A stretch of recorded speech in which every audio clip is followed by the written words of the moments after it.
Hello mga ka-busy mind. So ngayon may binuksan tayong panel. Ang issue dito ay laging nag-trip.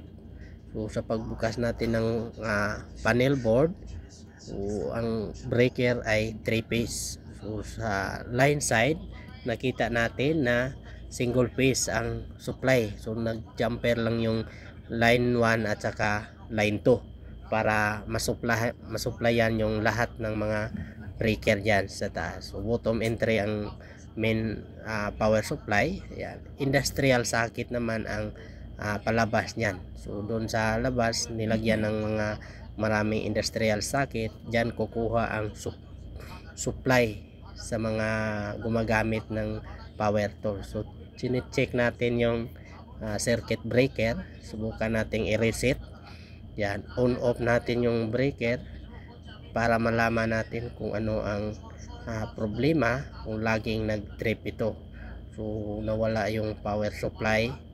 Doon sa kabilang panel na kinuna ng power supply dito ay may power naman. Pagdating dito biglang mawala, mag-trip kaagad. So nalaman natin na ang panel board na ito or circuit breaker na ito ay hindi sapat sa mga load na gumagamit sa isang panel board na yan. Napakaraming gumagamit ng power dito. So inisa-isa natin na tiningnan ang mga kable kung saan ang mas maraming load. Tatanggalan natin yan ng mga load para hindi mag-trip. So pansamantalang paganahin muna natin ito kasi maantala ang mga trabaho.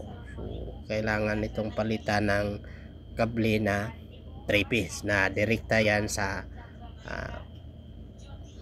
generator, yung temporary power supply. So yan ang ating assessment sa panel ito.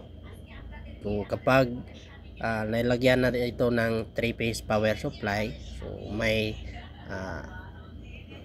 ground at neutral na ang supply dito, 380. So dito kailangang iwasan nating magkamali tayo sa pagkuha ng power supply para hindi masira ang ating mga power tools. So tandaan natin, kapag 3 phase ang power supply na 380, kukuha lang tayo ng isang linya dyan at isa sa neutral para makakuha tayo ng 220 volts. So ganyan ang pagkuha ng power supply kapag 3 phase ang main supply. Okay.